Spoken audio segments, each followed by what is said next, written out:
Well, hello, my name is Solazar, and on behalf of our district director, Shamala Sista, our program quality director, Kalpana Aroda, and our TLI chair, Jackie Law, I want to welcome you to the District 101 Summer TLI sessions.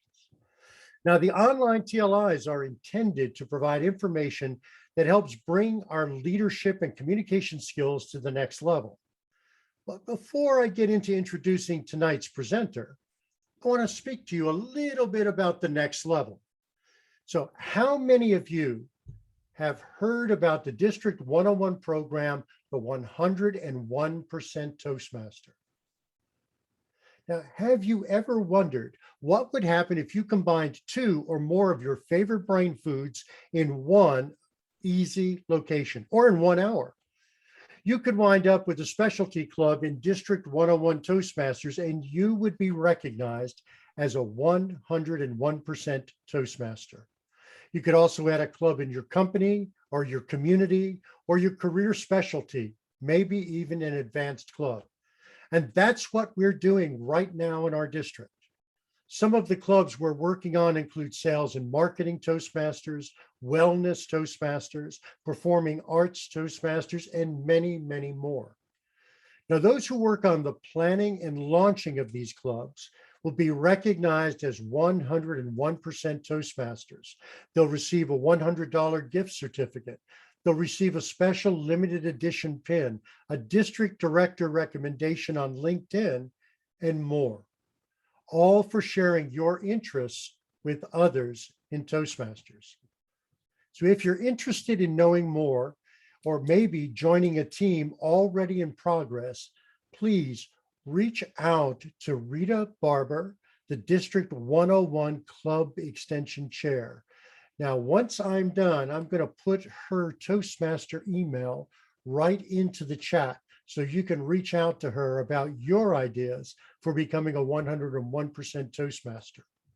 And that brings us back to why we're here tonight. Tonight's speaker will share with us Speak, Lead, and Serve.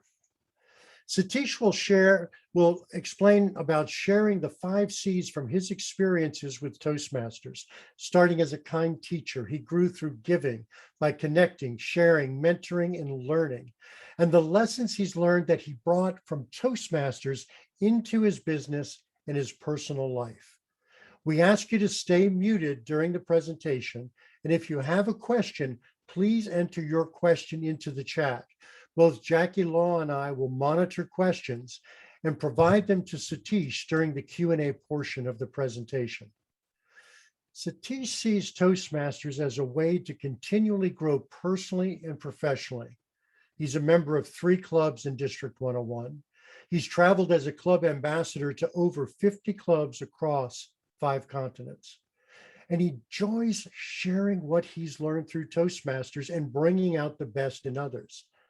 Now, he's recently moved from the Bay Area to Austin, Texas. And as he leaves the Bay Area behind as a physical location, he wants to reflect on his District 101 Toastmaster journey, although he hasn't left District 101. With his presentation, Speak, Lead, and Serve, let's welcome distinguished Toastmaster Satish Shenoy. Thank you, Solazar.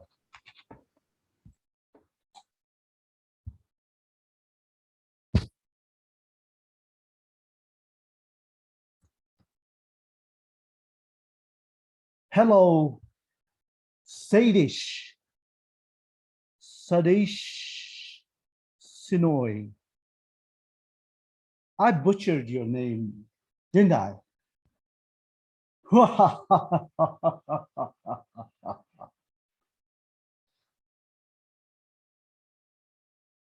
All I could muster in response that day was, hello, Professor Lee. You see, Professor Lee was this big, tall man with broad shoulders, kind of like a football player. When he walked, his head seemed to touch the ceiling.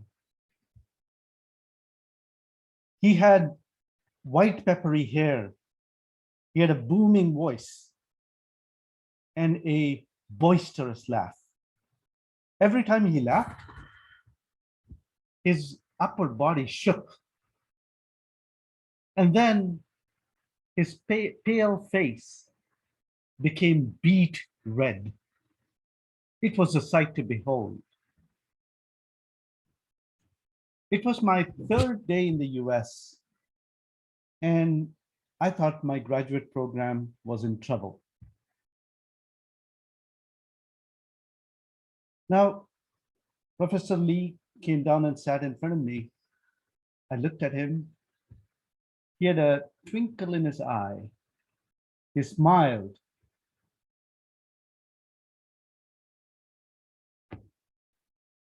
He extended his hand out to me and said, "Congratulations, son.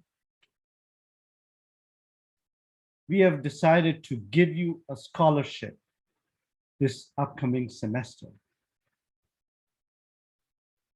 We wish you all the best at Michigan State." Thank you, Professor Lee. Thank you.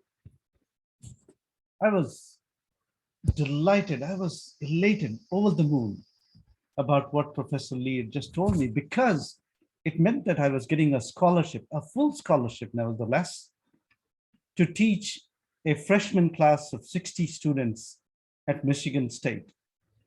Computers is what I was teaching them. And in return, I would get a full scholarship with a fat stipend, a monthly stipend, a full waiver of tuition, and full medical insurance. What's not to like about that? I felt like I just won the lottery. There was only one problem. I had a deep-rooted fear of public speaking.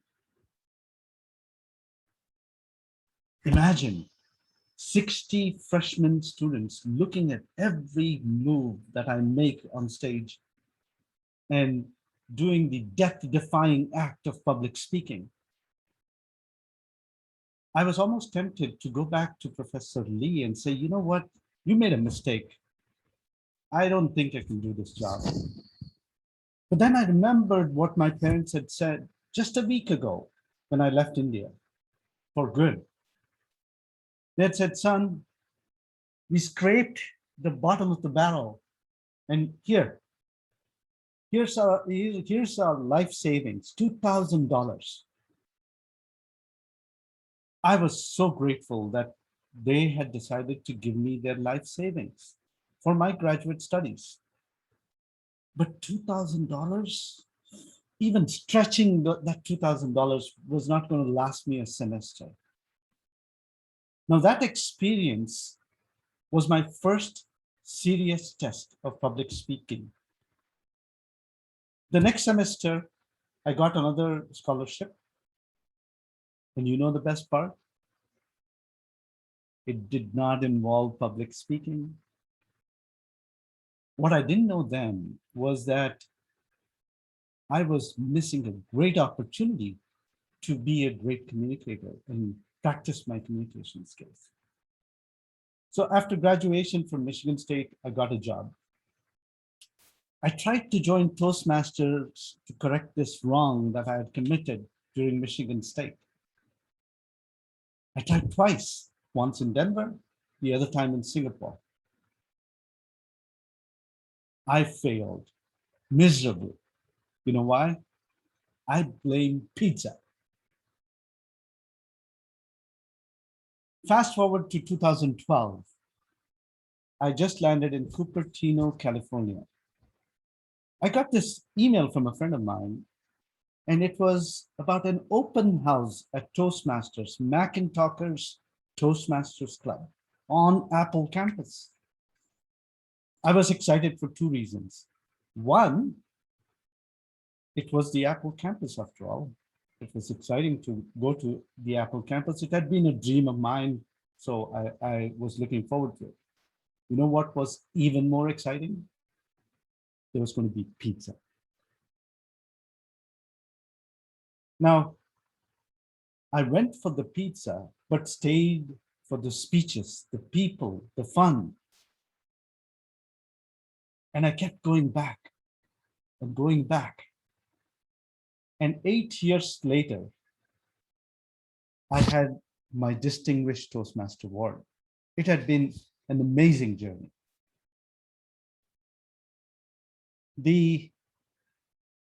This journey brought me so much from a Toastmaster, this Toastmaster journey. Now, specifically, today I'm going to talk to you about what that journey meant for me. It actually meant three things. The gifts that I've received through Toastmasters, the giving that Toastmasters has enabled, and the growth that I have achieved because of Toastmasters in my personal and professional life. Let's start with the gifts. If you think about all the gifts that we get as Toastmasters, because Toastmasters gives you many, many gifts. What are some of the gifts that Toastmasters gives us? For me, it was writing a concise speech and delivering it on time. It was using my non-verbal skills. It was maybe giving an effective feedback to my peers and people that worked in my team. All these things were wonderful.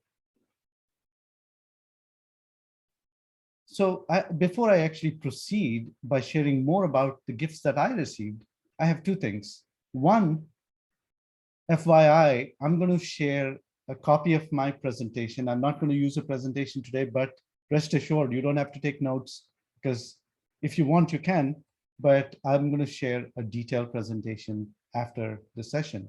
And two, I'd love to open this up to learn a little bit about what gifts have you received, maybe in Toastmasters, maybe from public speaking. Can you please put in the chat, what are some of those gifts? I'd love to hear from you.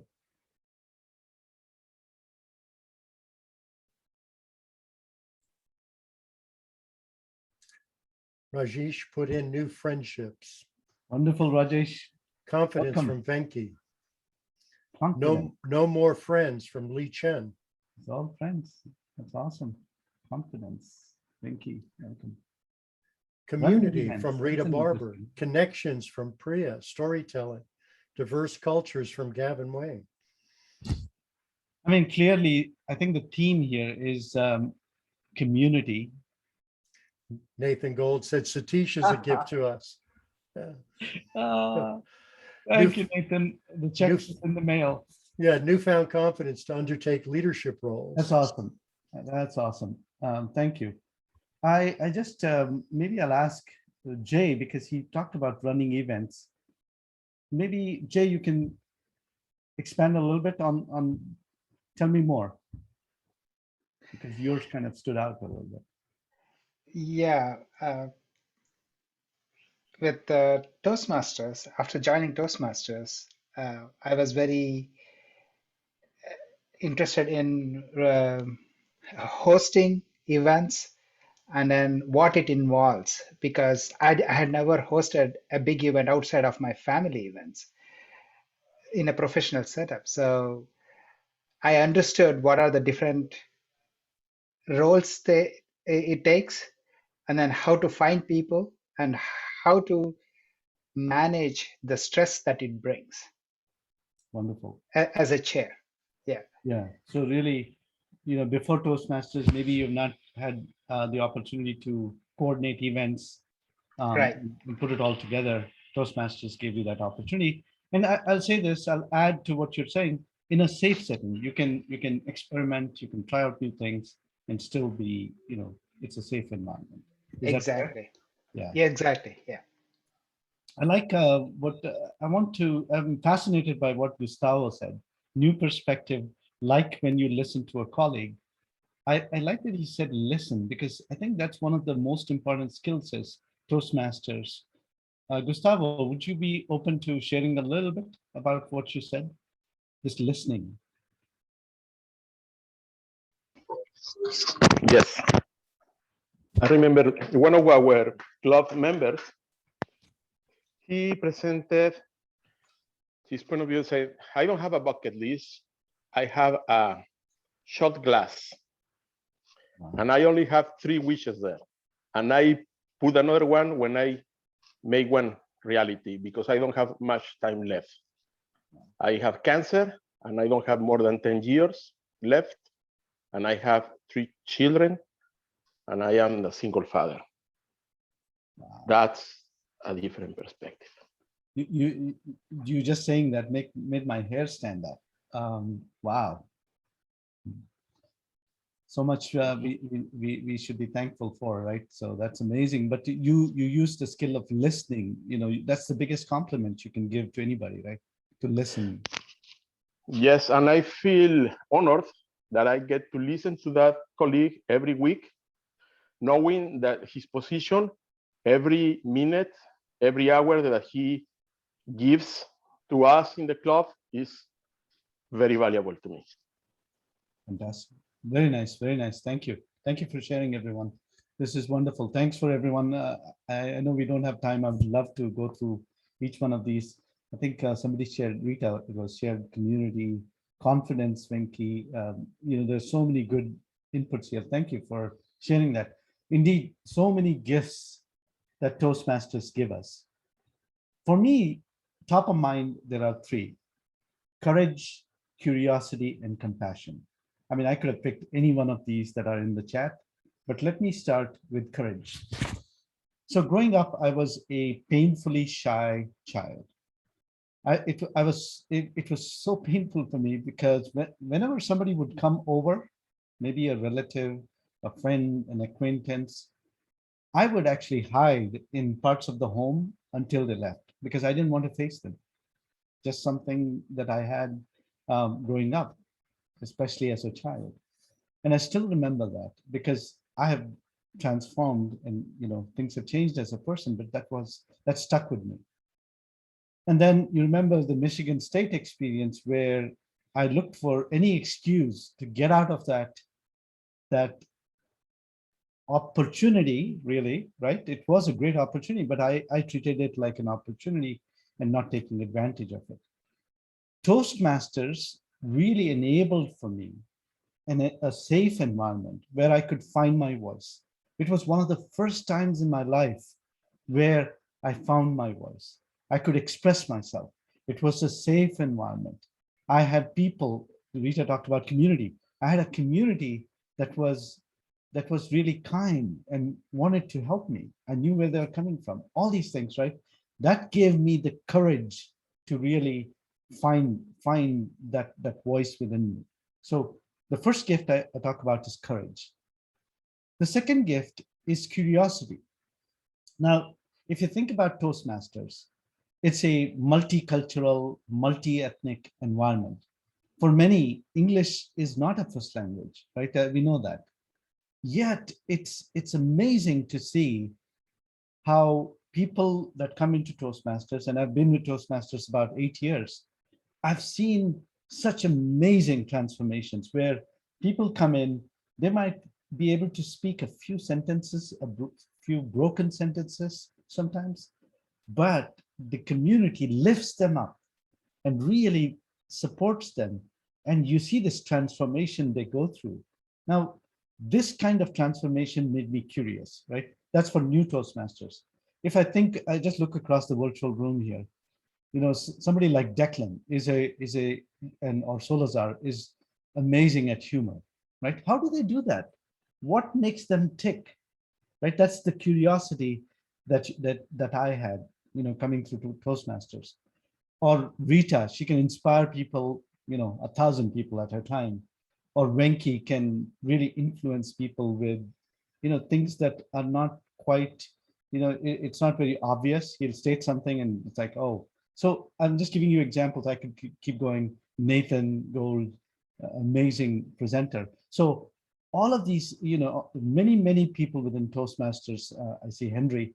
So all of these people are doing things that seem to be beyond you initially, but then you realize that you can get there with, that curiosity, right? And that curiosity is a gift that stayed with me. The third gift I'll talk about is compassion. Now, what you might say, what has compassion got to do with Toastmasters? Most of you probably recognize this, but compassion, if you think about evaluations that we do, right? The purpose of the evaluation is to tell the speaker that they did some things very well. They could do some things better, but you do it in a way that's kind, that is compassionate. And so that compassion is what opens them up for receiving your feedback, absorbing it, and acting on it. And that's a crucial gift that Toastmasters has given me. If I think about my workplace, and we'll get to the growth part where we talk about how to take some of these skills, I'm just going to take a minute and talk about how I manage my team. I always go to the place of compassion first, right? And really leverage that to try to understand people better and be able to connect with them. So courage, curiosity, and compassion to me are the three gifts. Any questions, comments that anybody has? All right, so moving on. So the second thing I talked about, the gifts that I have received through Toastmasters. Now let's talk about the giving that Toastmasters has enabled. Now, when I think about giving, right, if you think about a traditional giving relationship, there is the giver and the receiver.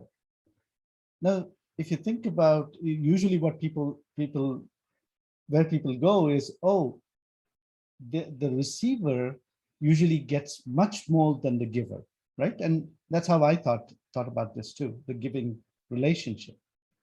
But what Toastmasters, the giving that Toastmasters has enabled, has challenged this idea that, that the receiver is the one that gets more out of a giving relationship.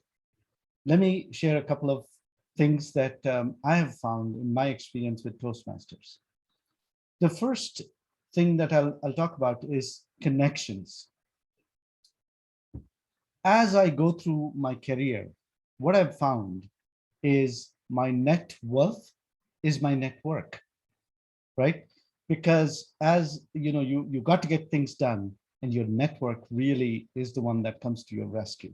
So my net worth is my network. And so what this giving has done, and this is not kind of setting an expectation that that's what I want. There's no expectation, but still what we find is that the act of giving really builds connections in three ways. One, it broadens the number of connections, because the more you give, the more people want to receive, and it really broadens those connections for you. The second thing it does is, especially in Toastmasters, you see this, there's a diversity of connections, right? You have people from different countries. We talked about multinational, multi-ethnic, multicultural people, and there's a diversity that comes into your network that, because you give, you can reach all kinds of people, and they become your diverse set of connections. The third way connections are better through giving is by deepening that relationship. If I look across this virtual room, I can see so many connections that I have, and I'm fortunate to have this, that have been so deep and so meaningful. And when you give, there's a reciprocity that comes from that giving, which tightens and really tightens that bond or that connection, and so deepens that relationship. So many of my Toastmaster friends are now friends for life. So those three things that giving has enabled for me: better connections, more learning, in terms of what was I saying? Learning and sharing, right? This really is what the whole giving, the act of giving, does for us. Any comments on what I shared? The second thing, I was going to talk about is learning.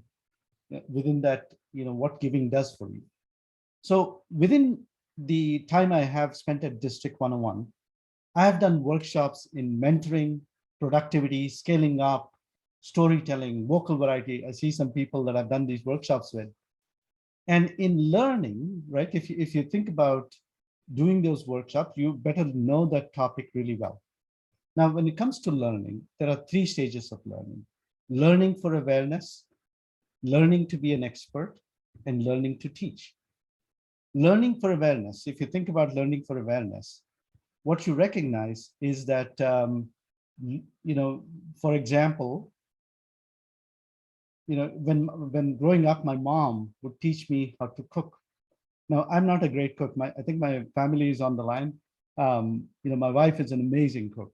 And so I learned for awareness, but my wife is an expert, right? So she learned cooking to be an expert. But then there's a third level, which is learning to teach. Now, this is where you not only are an expert at something, but you need to learn how to really convey that knowledge to somebody. And in doing so, you have to get deeper in terms of your learning. So one of the benefits of giving is you need to get to that level of learning to teach. And this is where your learning goes to a deeper level. Rajesh, I see your hand up. Please unmute yourself and ask away. Yeah, definitely. Thank you, Satish. I think there is, you said it beautifully, combine the 2 things like giving and learning. So when I was learning linguistic philosophy, there were 3 tenets to make learning stick. One is recurrence. That means repeating what you learned, any conceptual knowledge or anything. Next one is recursion. That means going deeper, because you learn how to build confidence. What is confidence? And we start thinking, when you want to teach, you need to go deeper, isn't it? So that's the recursion. Last one is reciprocation, which is basically a dialogue about a distinction. What is confidence to them? Because it's different for you and different for them based on their backgrounds and all those things. So if you want your learning to stick, you have to participate in all 3: recurrence, recursion, and reciprocation. When you give, you also grow because you're participating in all 3 facets that will make learning stick. So recursion, just repeat for the sake of the audience and for me, recursion. Yeah. Recurrence is repeating, basically doing it again, because when you teach, you have to repeat. Recursion is going down deeper. Like when you say, it will help you with your confidence. Somebody will say, what is confidence? So then I have to say, what is confidence? And this, oh, for me, confidence means this, right? And reciprocation is just a dialogue. So with on the topic. So with that, the learning sticks. Yeah, beautiful, beautifully said. Love it, Rajesh. Thank you. Thank you for contributing that. The third area that giving has enabled for me is fulfillment. This sounds a little bit, motherhood and apple pie or whatever they call it, right? But it's true, right? When you, in the act of giving back to an organization, there is a sense of fulfillment to any organization, and in this case, to Toastmasters. Now, I have realized, I used to think, what kind of giving are we doing in Toastmasters? Giving out of passion or a purpose is what truly drives fulfillment in my experience, versus giving out of an obligation or a sense of duty, right? When you give out of an obligation or sense of duty, it kind of leads to burnout, right? That's what I've found, and I'm happy to really hear from the others. But that's what that's what leads to personnel fulfillment, is what I've found. So when it comes to Toastmasters and the giving it has enabled, really it's the connections, the learning, and the fulfillment that I got from the act of giving. What is interesting is it leads to continue to give you more gifts, right? The act of giving really leads you to more gifts coming into your life. So take learning, for example, that's what happens, right? You're learning, and that's a gift. So, and what Rajesh captured really well. So let me pause here. Any questions, any comments, additional comments?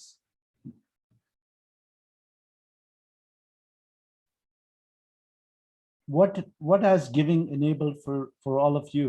Rajesh, do you still have your hand up, or is it from before? No, I was going to say, you also referred to something called compassion. When you give an evaluation, there is compassion. But there is also a scientific theory why that kind of evaluation works. For those of you who have not read the book, there's a beautiful book called The Talent Code. In the Talent Code, they talk about like small tribe in a small village in Brazil, where all of those football superstars come in. There's a small village in Russia, all the chess superstars come in.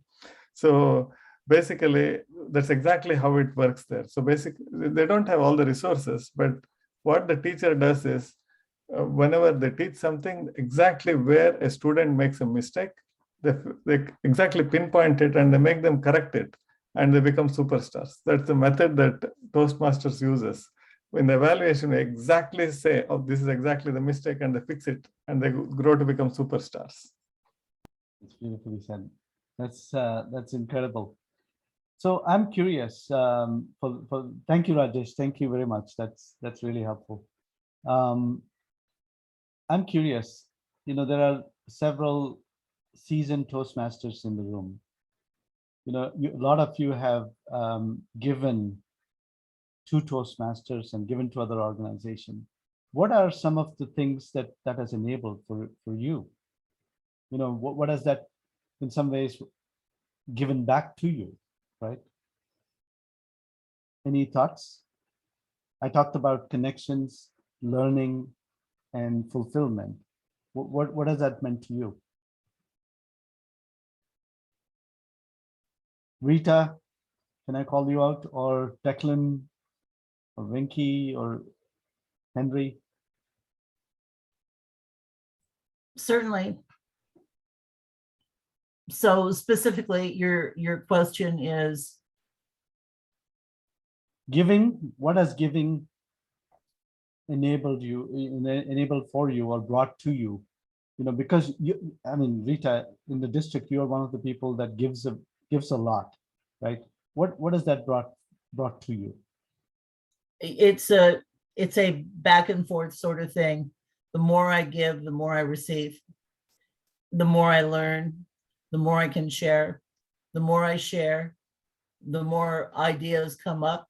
It's a nonstop winning proposition, not just for the people that I help, which it's a pleasure to do so, but most certainly for me as well. That's great. Thank you. That's very well captured. Anybody else? How about you, Declan? Hey, Satish, how are you? You're looking well this evening. Well, my experience actually tracks your own.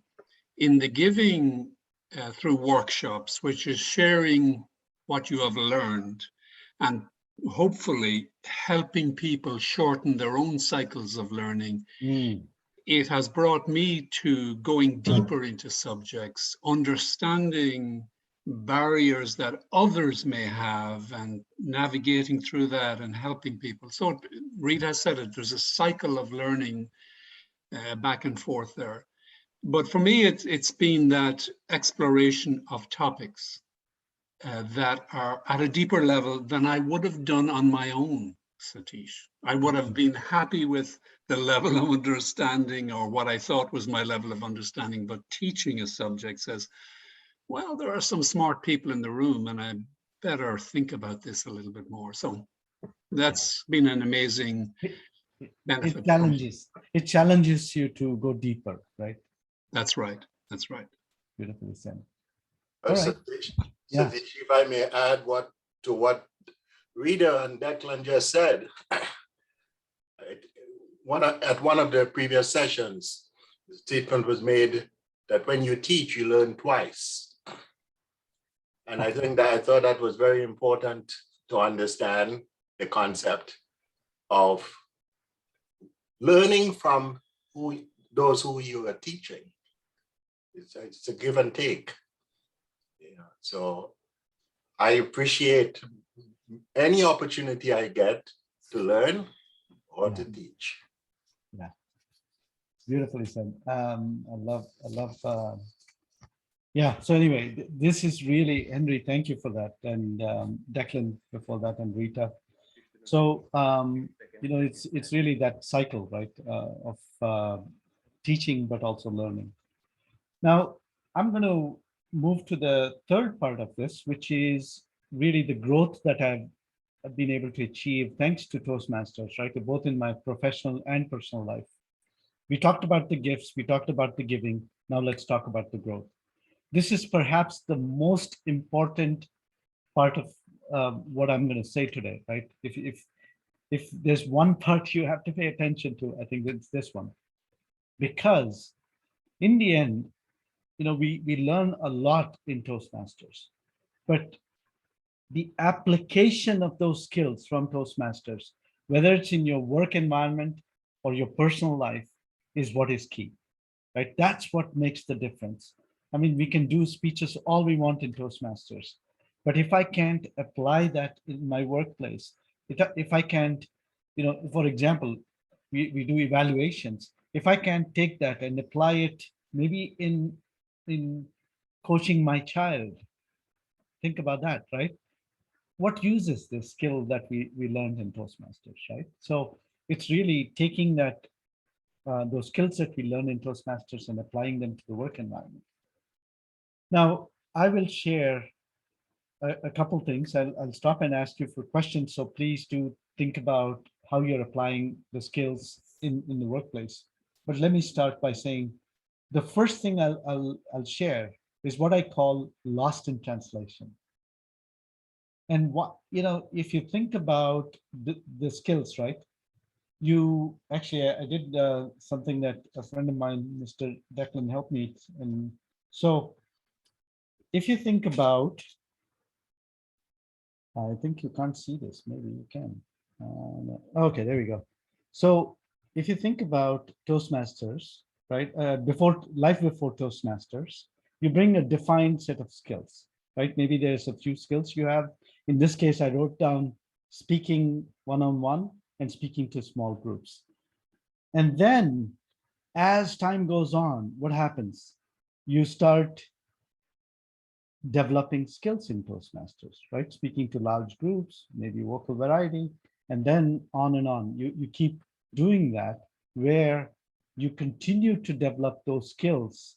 And you know, you get to the point where you've developed a lot of skills. I mean, clearly this is not an exhaustive list, but it's really, you know, the point I'm trying to make is when you come into Toastmasters, you're developing all these skills, an amazing set of skills. I mean, somebody talked about leading large events. You know, that's a skill, right? But the point I'm trying to make is you have all these skills, but when you go into business, right, you apply it into your workplace, do all these skills apply as is? And my suggestion, my experience would be they don't. Let me give you a couple of stories or examples. If you're presenting to a board meeting, right, and then you know you have the skill of vocal variety, you have gestures, right, that you can use. That you know, if you look at the international speech contest, they gesture, you know, probably they exaggerate their gestures. But can you do that in a board meeting? I can tell you that I wouldn't be invited back if I did all the gesturing and, you know, used my vocal variety to, you know, an exaggerated extent, right? You have to tone it down a little bit to really be effective in that kind of environment, because it's a different expectation. The other thing, from my personal experience, is what I call presenting naked. I know it sounds provocative, but it's not. You know, in Toastmasters, we are used to speaking without PowerPoint slides. And this is a perfect example. I decided that I would not be using PowerPoint slides today. I'm going to give you a copy of, you know, what I put together, but I'm not going to use PowerPoint slides, right? Because I find that it comes in between me and the audience. And so if you were going to try that out at work, right? You want to get rid of the PowerPoint slides. Corporate culture usually dictates that, there's an expectation that there's PowerPoint slides in a lot of presentations. Could you challenge that? I'm going now the other way. Could you take your Toastmaster skills and apply it in the work environment and lose the PowerPoint? My experience tells me you can do that, but first try it out with, maybe your manager or a group of people that you trust, and then see if it works there, and then expand from there. That's example 2. Now, I'll give you a third example. Very early on in my Toastmaster journey, I was at a conference with one of the senior executives at our company. Now, this executive went up on stage, did a presentation, and after the presentation, this executive comes down to me and says, "Hey, what did you think of my presentation?" What do you think I told him? Any guesses?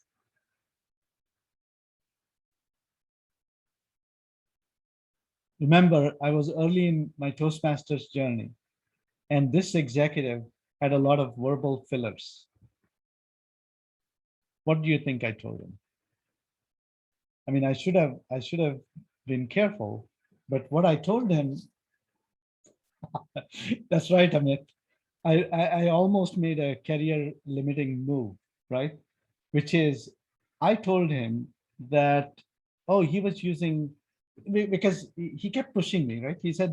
I said, oh, it was good. He said, no, I'm not convinced. I don't think you're telling me what you want to tell me. So really, please tell me, how was my presentation?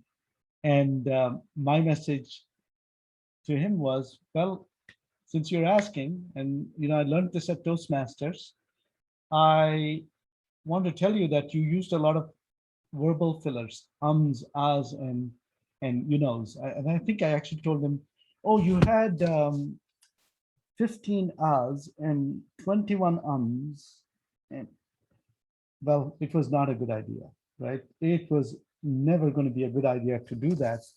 And it was very early on. I was young. It was early on in my Toastmaster journey, and that wouldn't work, right? So my point about all this is there is something that you have to be careful of. Remember this little piece of paper where you had some skills, you grew it, right?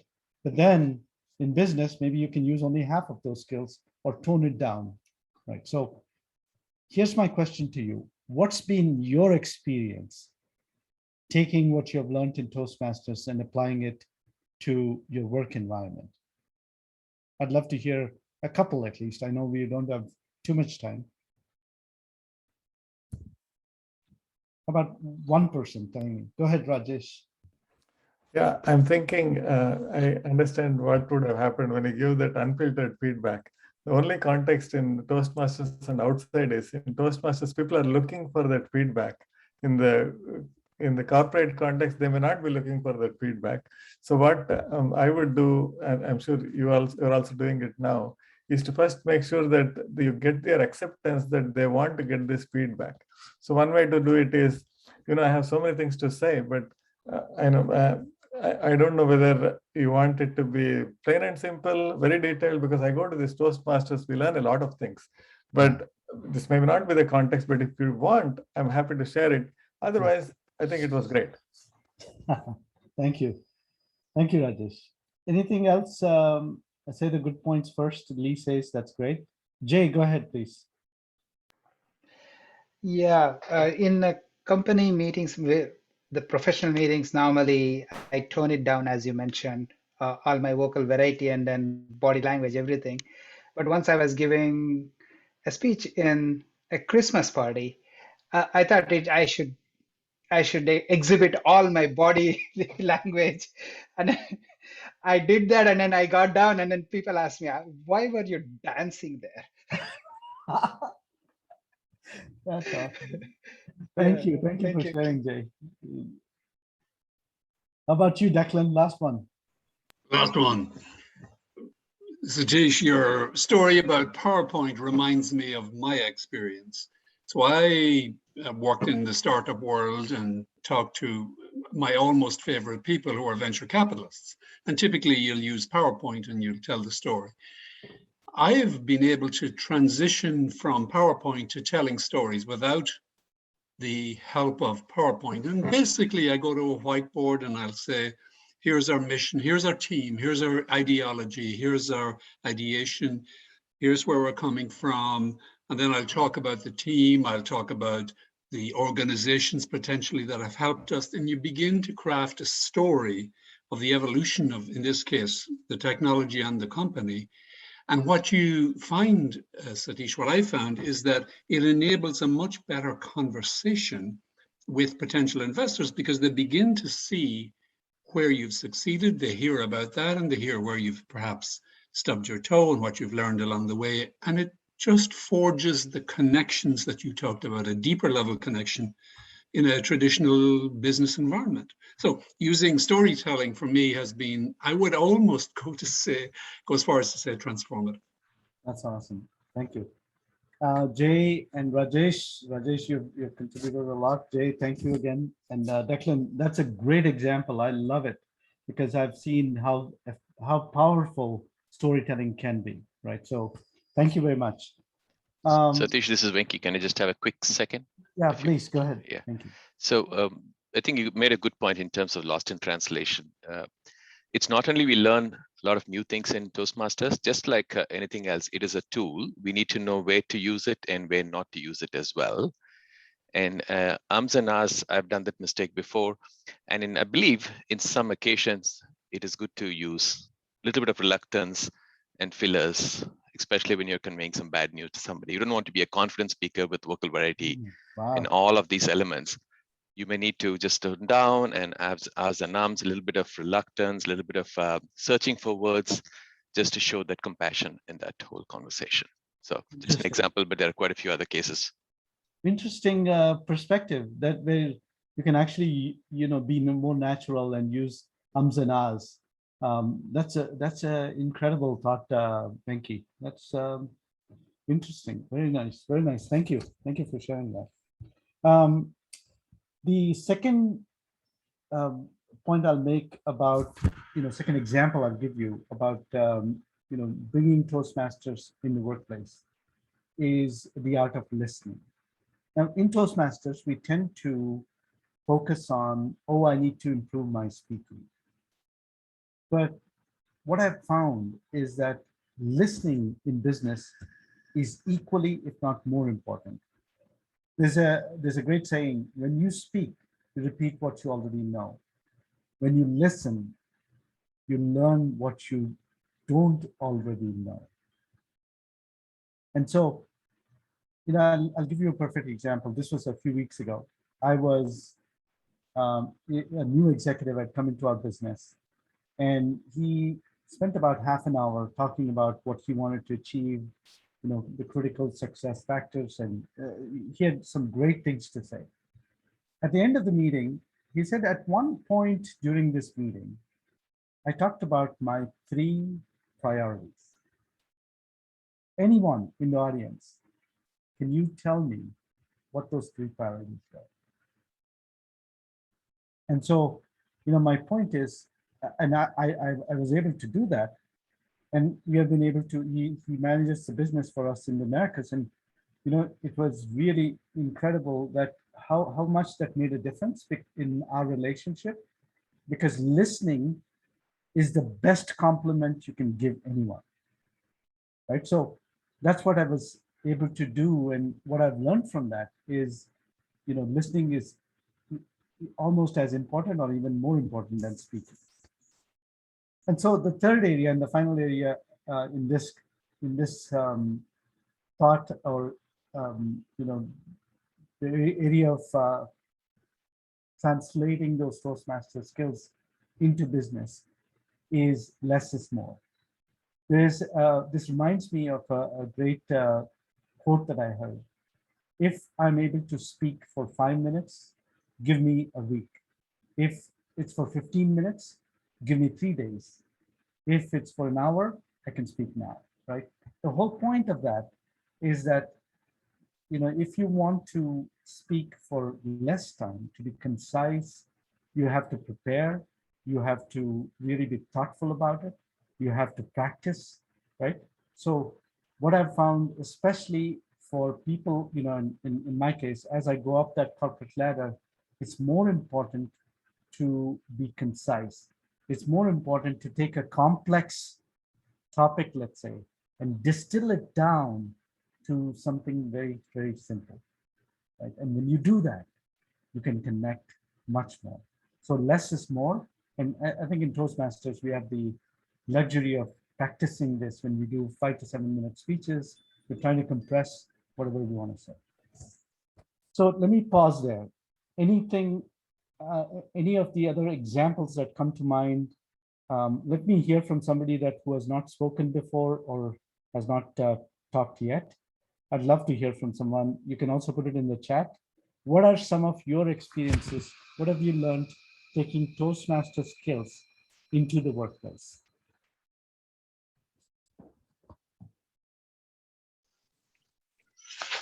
Hey, this is Daniel. Hey, Daniel. Regarding to this question, what I've noticed in the workplace, I began to be more involved or introduced to different conversations to different clients. I used to be more of the fly in the wall kind of individual.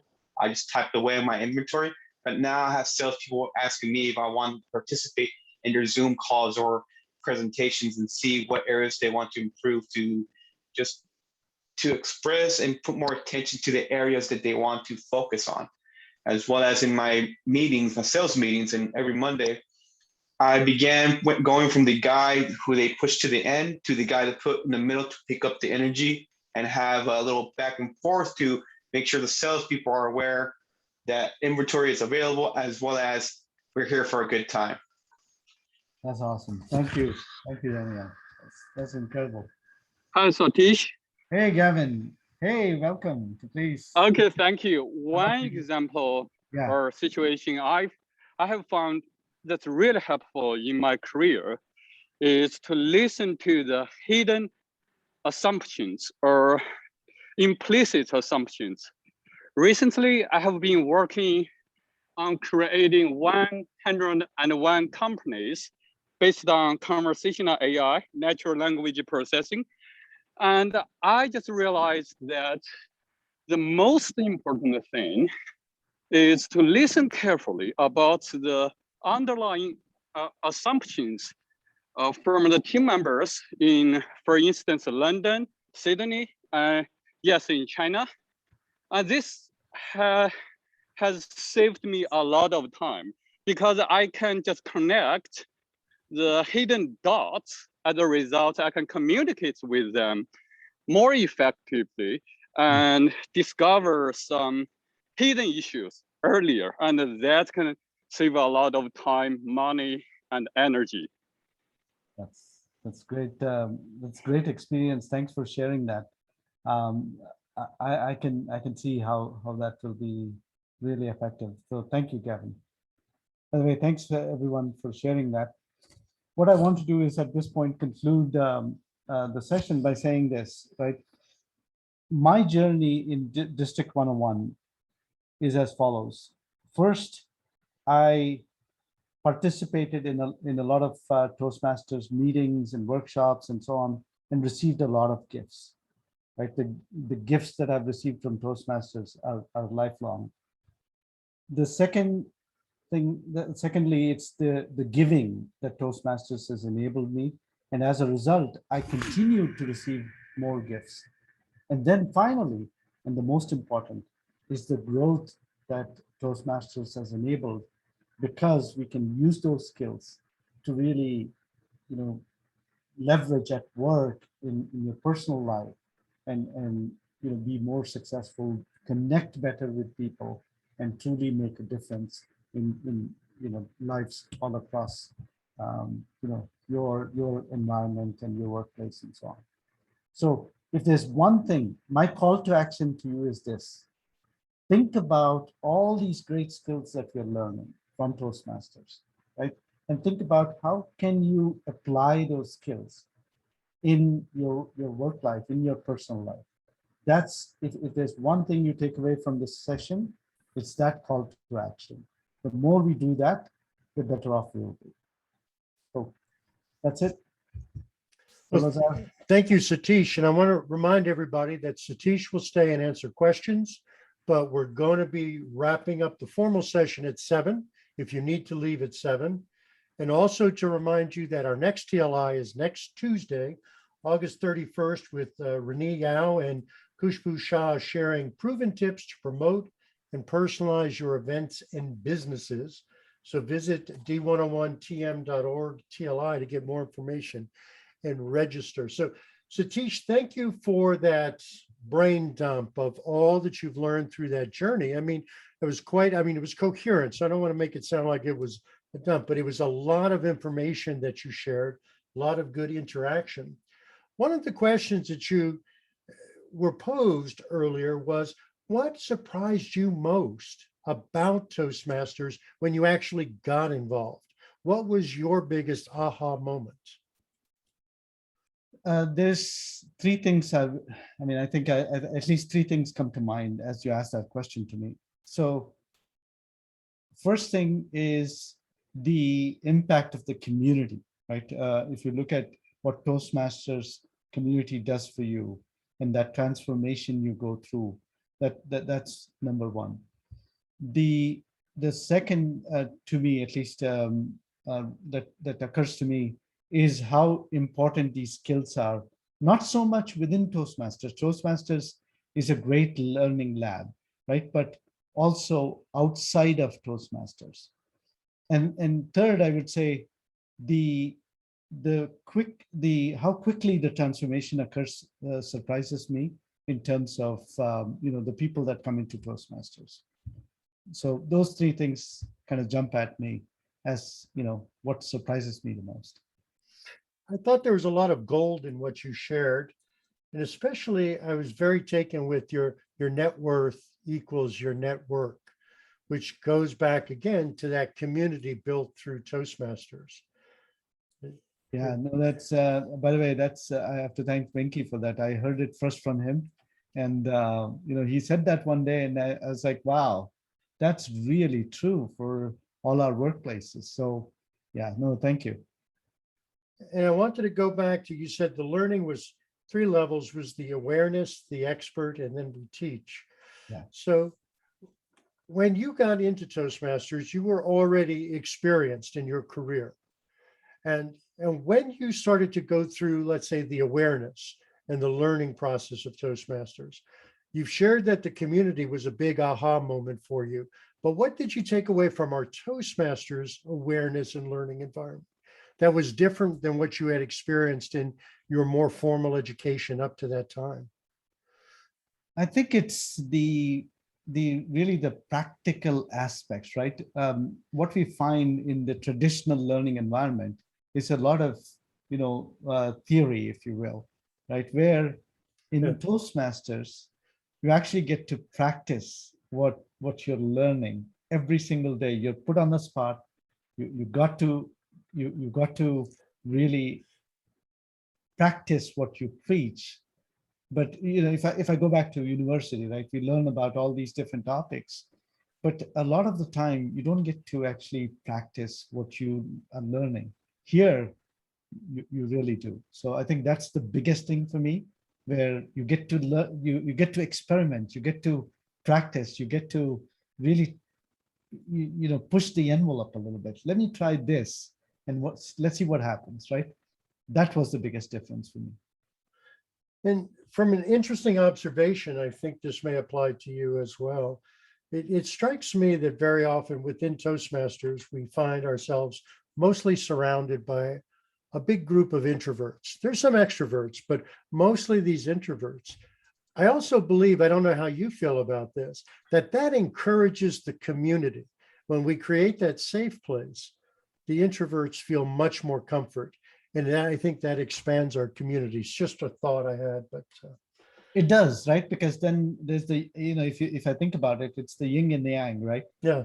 Because when there are introverts and extroverts, the extroverts are probably, helping those introverts, but in the process, they're also learning, like we talked about all that. Yeah. And so that nice balance that exists really is a harmonious environment, right? So it really keeps the things going. And that's So what would you recommend to somebody who's totally new to Toastmasters? What would be the best advice that you would want to provide them, or a recommendation that you would want to give them? I would say participate. You know, here's what I used to do, and I don't. You know, if I had an opportunity to go back in time and do it again, here's what I would do different. Take every single opportunity. I know you've heard this multiple times. Take every single opportunity to raise your hand, right? Whether it's in table topics or, you know, whether it is in volunteering for a role, because it opens up the world like nothing else, right? You know, I've met so many wonderful people just because I raised my hand to do something, you know, outside the club, or, you know, because I raised my hand, I got a new perspective on things. So I think if there's one thing you know, it seems scary at first, but please give it a shot. You'll see how it will be different, how it will change things for you like nothing else. Yeah, how much different. I think also, not to pull back on Rita, but I think Rita is always also talking about just saying that yes. It's just say that yes. You're saying your own words, but saying that yes, just say yes, give it a shot, give it a try. And there'll be a lot of people here to help cushion the fall if there's a fall. That's right. So That's right. And that's, by the way, that's a really important thing, right? That safe community, that safety net that exists. People probably don't realize it, that that exists, especially those that are new. And so that really cushions the fall. I like how you said that. okay. Yeah. Well, actually, what do you see now next on your horizon for your own Toastmaster journey? Not just the fact that you're in Austin, but I mean, just in yourself, you know, what have you set new goals? Have you set new objectives? Yeah, actually, this one I have to, you know, there are a couple of things going on, right? One is I would love to take this to, you know, more people, the skill about communicating and really helping people in areas they're struggling, right? Whether it's mentoring or productivity, you know, these things that I'm passionate about. I'd love to take it to the next level. You know, things like keynotes and so on. But I don't know if Nathan is still around. He had told me, Nathan, are you still on? I don't know if he had to leave at 7 probably. No, he's gone. He's not Yeah. there. So, you know, one of the things I'm trying out right now is improv. And I would recommend this to every single person here. Doesn't matter where you are in your Toastmasters journey. Improv is one of the things I'm trying out. And it's been eye-opening, even for a Toastmaster. The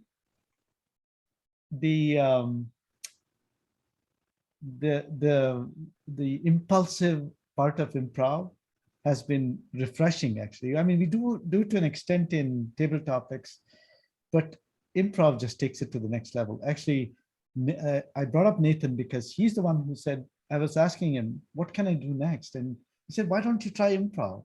Yeah. And I gave it one shot and I was hooked. Now I'm doing, you know, this whole course on improv with several sessions.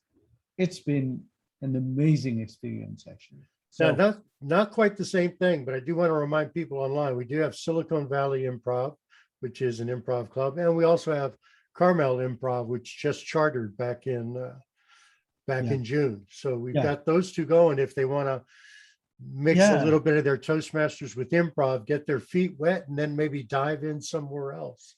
It's a great point. Actually, Megan Meyer and Elaine have clubs, right? Yes, and Elaine Lung, yeah. Megan Meyer just opened up Carmel Improv, right? And right, in June, yeah. It's a great idea to go try one of these clubs even before you go to a course. To a course, yeah. Try it out, get a sense of it, get a feel, so then it doesn't seem as alien. Almost like you partly did with Toastmasters. You tried it out, you got your feet wet, said, no, not for me, but then you were ready and you stepped right in. Yeah, but I agree. So less is more and be concise. But even with that, is there more you would like to share with us tonight? Are there things that you, no, seriously, are there things that you really didn't bring out or you would like to expand on? Please, this is your time. Yeah, no, it's no, I would love to answer any questions. I would love to do that. But actually, if there are questions, people have questions in their mind. I'd love to answer those first, just so I can be helpful to the audience. Actually, somebody asked me, you just reminded me, Salazar, somebody asked us this question. What does speak, lead, and serve mean? Oh yeah, Daniel asked that in the beginning. That's right, yeah. It was a beautiful question, I thought. Hey, Daniel, thank you.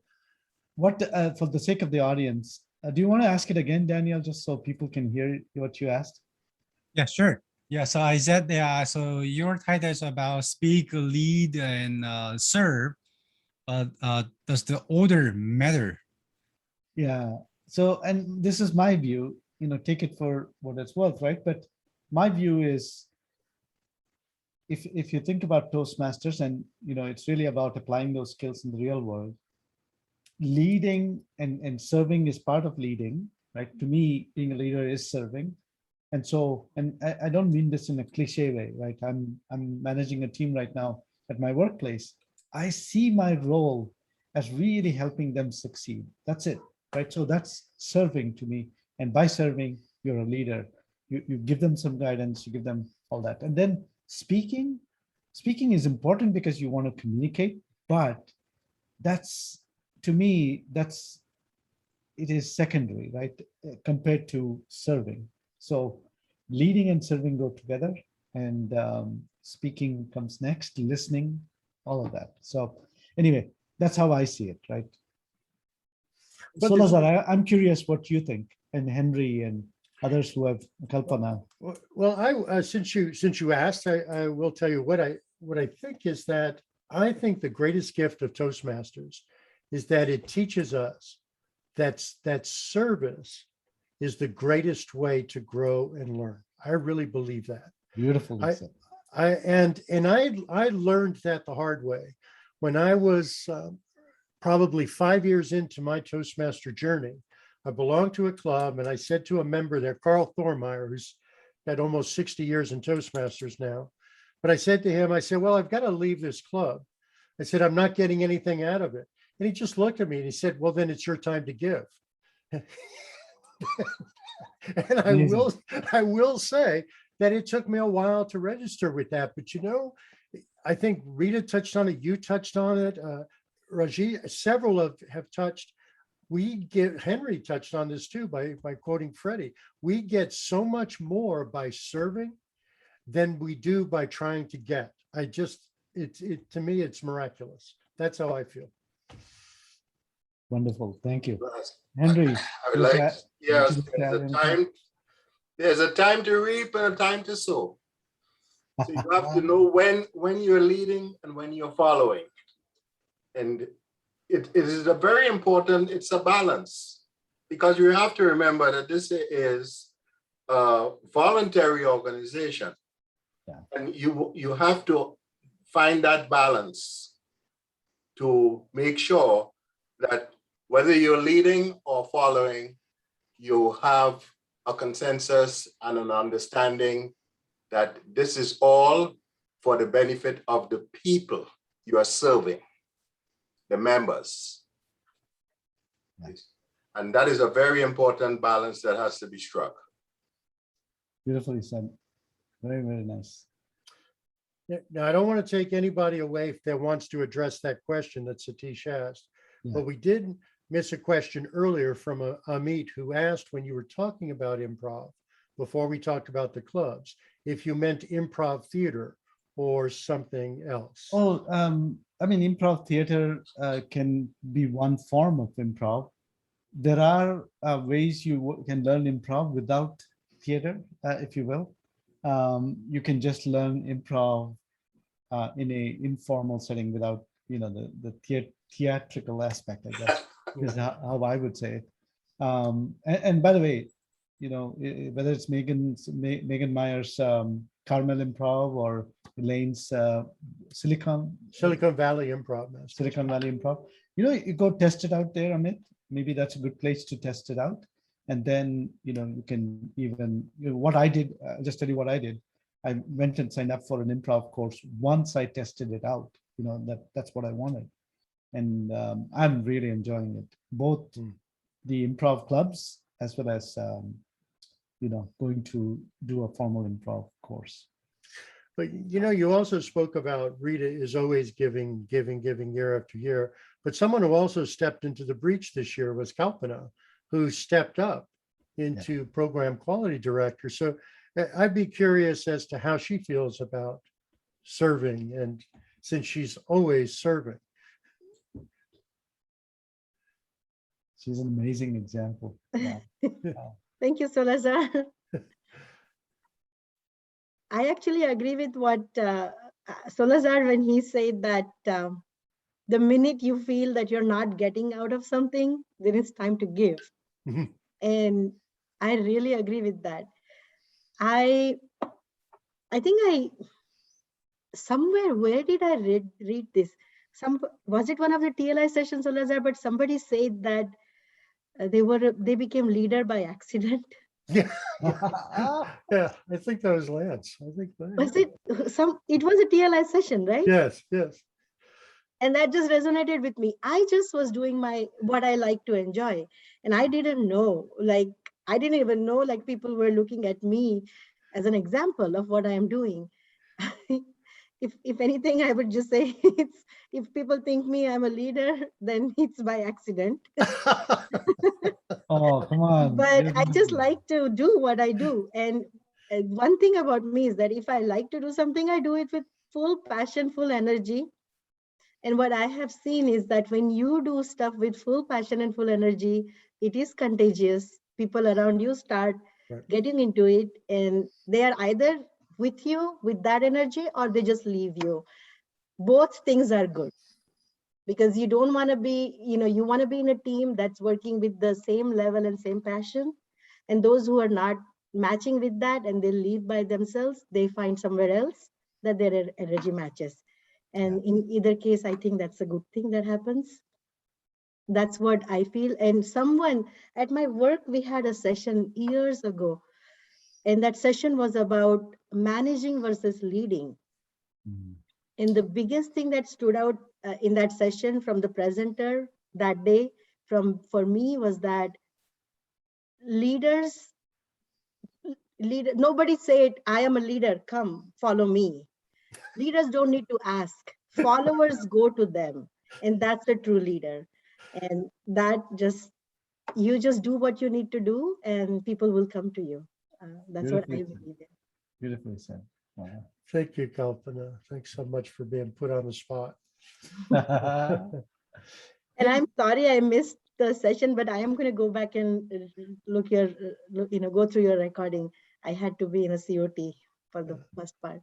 No worries. Thank you for being here, Kalpana. And I thank think you for Amit the has insight. raised his hand. So Oh, yeah. Hi, Amit. Amit did, yeah. Can you hear me? Yeah, we can. Thanks, Satish. Great presentation. It was, in fact, more of a discussion than presentation. Very good audience engagement by deliberately asking questions and getting them involved. I really enjoyed that. And since we have so many expert, distinguished Toastmasters here, I want to take this opportunity to ask a quick question. We have a member in our club, and I was speaking to him a week back, I think a couple of days back rather. And he asked me if he's a new member to our club, and he was quite, basically, he became very conscious about these filler words that are in our speech. And he wanted to know if there's any course or there's any tutor who can help him work on the filler words. Since we have so many distinguished Toastmasters here, I was just wondering if anybody knows of a resource I can share with him. Henry, you want to address that? The word that comes to mind immediately is breathing. Once the silent is the breath. If you can just control your breathing as you speak in full sentences, take a breath, another sentence, and that, complete thoughts. And you would find that you would eliminate a lot of your ums, ahs, and filler words. That's one of the ways I have always felt helps a lot of speakers with that issue. I would add just as an extension, right? The breathing. The other thing that has helped me early on in my journey was, pausing when you want to say either any of those words, right? Just pausing, just silence. Henry said breathing. I'd make it even simpler and just say pause. Just don't say anything, right? Pause for a cause and not just because. That's so good. Yeah, that's Lovely. Yeah, that's awesome. And then the other thing that and you can practice this, that member could practice this on their own. And by the way, I'm not an expert at this, still working on it. What I would do is to express this in a recording. Let's say, these days you have recording on your phones, right? Just making up sentences and practicing this technique that Henry said, or I shared, with sentences that you can practice with, right? Use those tools that are available to you around you, I would say. Does that make sense? Yes, definitely. But I was wondering, I think Rita, in one of her TLI sessions, I might be mistaken, she told us about this one Toastmaster, I think, who takes this course in a rhythmic American English. And if you know her or you have a contact information of her, then I could share that with my friend. Hey, Rita, do you know what Amit is referring to? Do I know? Can you repeat the last part? Yeah, go ahead. Amit, can you speak a little louder? I don't know. Yeah. Can you hear me? Yeah, we can. Hi, Rita. So basically, one of our members new members in our club, he has become quite conscious about these filler words, and he wanted to seek some more additional help with these filler words, apart from our suggestion of pausing and breathing.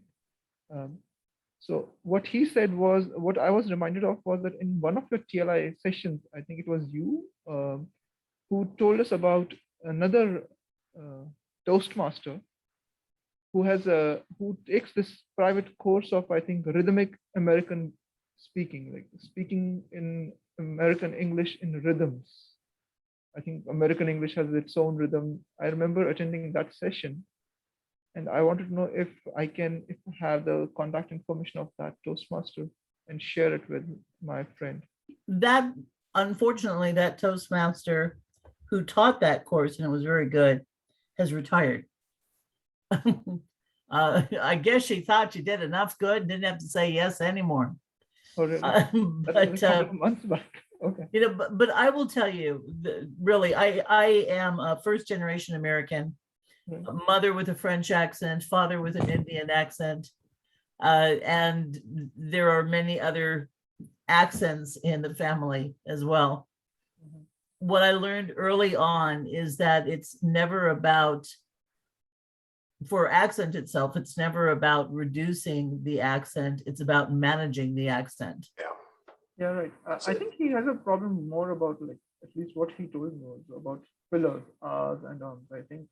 and I think he got conscious about them because he attended our club meetings, and from the report, he found right. The thing is, I remind people that each time you'll hear less.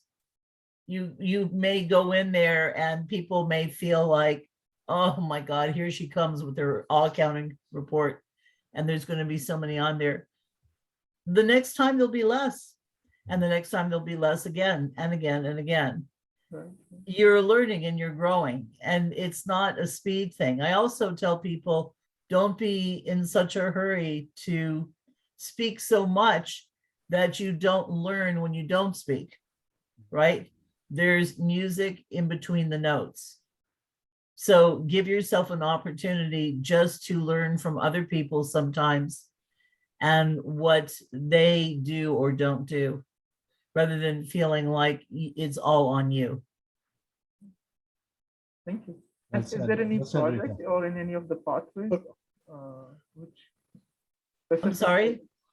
Is there any project in any of the pathways which is specific to this filler word? No. I'm not aware of it yet. No, there's not. Thank you so much for your time. Okay. So Satish, there was one more question from Henry, and he said, you spoke about listening as a speaker, but what about ways of getting people to listen? Do you have any thoughts on that? I think Toastmasters gives us ample opportunities to do that, right? If you think about a roles, I don't know if I'm answering the question properly, but you can tell me if I'm not. But basically, if you look across all the roles that Toastmasters, a typical Toastmasters meeting has, majority of the roles involve in a lot of listening, right? Think about the AMA counter, the grammarian. Some clubs have the listen master, the evaluator, the master evaluator. I mean, think of every single role has listening. To me, is that the question, Salazar? Did I miss anything? That's a great place to listen. Right? I think Henry's asking more about, go ahead, Henry. Yeah, I think I'm speaking more about when you're preparing a speech, what techniques do you use in your writing or delivery to get people to listen to you? Oh, I see. I see. When I'm delivering a speech, well, it's any ways to engage, right? There's a really good book that I came across recently, Henry. I'll give you a quick example. One of the techniques was, this is, saying, for example, that, okay, if you want to pay, if there's one thing you want to pay attention to, it is this, right? If you say that, right, or if you say something to the effect of, something to draw their attention, right, which is, okay, I forget the technique that, the book name that mentioned this technique, but techniques like that where you really, by the way, one of the easiest techniques is to pause and introduce silence to get people to pay attention, right? But then there are much more sophisticated techniques like the one I was mentioning, where you say, if there's one thing you want to take away from the session, it's this, right? And then people say, okay, what's he going to say? Right. So yeah. I've got a question to ask you that I think builds on this and may help. What was your thought process in putting together tonight's session of engaging the people in the information that you were choosing to share? My thought process in putting together the session, is that what you asked? Yeah. So it was really, in some ways, it was to share what Toastmasters meant to me. That truly was what I was after. When Kalpana and I think Shamala reached out to me and said, hey, you want to do a TLI? You've just moved to Austin. I thought, wow, what a great opportunity to reflect on that journey, 8 years in District 101, and share with people what Toastmasters meant to me, but more importantly, try to inspire them or try to bring them along that journey so that they have some of the same benefits that I did in my journey. That's really what it was. Nothing else, nothing more, nothing less. Now Venki has his hand up, and let's see what his question is. Just one quick comment, Salazar. You talked to Henry as well about how do you make others listen. From my side, why I don't listen, there are two reasons. One is if I'm tired, and second thing is if I have to make an effort to listen to somebody, if I have to make an effort to. So I'm going to go back to Henry and say that what I've observed from Henry, and of course Rita and a few others here, speakers as well, Henry doesn't use any more words than what is required, number one. And number two, when I listen to Henry, I know that every word I can catch on, carry with the meaning, and then move on. I never try to understand Henry. I just understand. All right, well, thank you. Thank you, thank you, thank you. So you don't require an answer. Henry talks in poems. He's never. The reason I asked that Hold on, question- hold on. We got one more question from Maritesh, who hasn't spoken yet. We'll come back to you, Henry, in a minute. So Maritesh, ask your question. Yeah, thank you, Solar, sir. And also I'd like to thank Satish for presenting a wonderful presentation. My question is, I'm new for Toastmasters, and I am seriously focusing on improving my communication skills. From 1.5 years, I used to attend daily one-on-one meetings, and I attended more than 500 clubs during this pandemic, and I have improved my communication skills. Still, when I used to give any take any role, TMOD role or speech role, I'm very fear to speak without the script. I used to have one script, and by seeing, I used to present. Can you suggest me some tips to improve my speaking without script? Who wants to take that? I've done a lot of speaking. It's Henry. it's your session.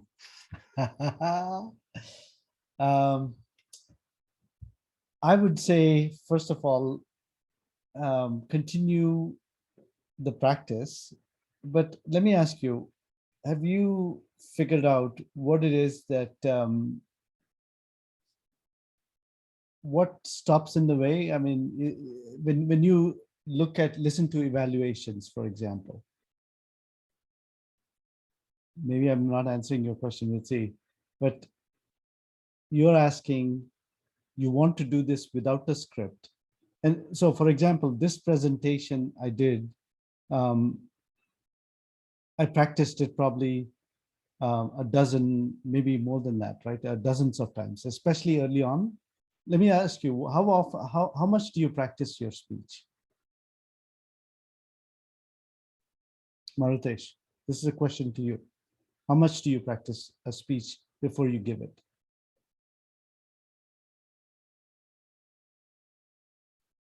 No? Yeah, I'm asking you a question, Maritesh. Yeah. I had some internet issue. Can you repeat me again? How much do you practice a speech? How many times do you practice a speech before you give it? Yeah, I practice speech for more than 6-7 times. But due to fear of the audience or club members, what they feel, and due to some fear, I used to have script and used to present. So here's what I've found, right? Practice until you're bored. What that means is 6 or 7 times, and everybody's different, right? 6 or 7 times may not be enough for you, right? At the point where you're bored and you can almost, I'm not suggesting you memorize your speech by any means. What I'm suggesting to you is practice. The principle I use is practice until you're bored. If you can do that, right, where you know your speech very well, then your confidence increases and you're not searching for words anymore. Does it, are there times when I'm searching for words? Sure. But if I practice it enough times, I find my confidence increases and my ability to do it without a script is greatly increased. Anything else anybody would add? Kalpana? I'd like to just say what I used to do. Again, as Satish is saying, that's something technique that I developed for myself. I had a commute of 30 minutes to go to office. So when I would schedule myself in at the very beginning, about 5 years ago now, I would record my speech and I would just listen to it for that half an hour. And as it's playing, I would create these markers in my head that this is where my next paragraph starts. So before this paragraph starts, I should have finished all these points, next paragraph, and this is how I conclude. So listening to my own speech, how I have delivered, I would just create these markers for myself. And I would know before I come to this point, I should have finished these 3-4 points. And that's how I practiced. And that was my way. I'm not saying right or wrong, but just an example. Yeah, no, that's great. Thank you, Kalpana. Anybody else? Go ahead. Well, actually, we've got 20 seconds to go because we do have the hard stop at 7:30.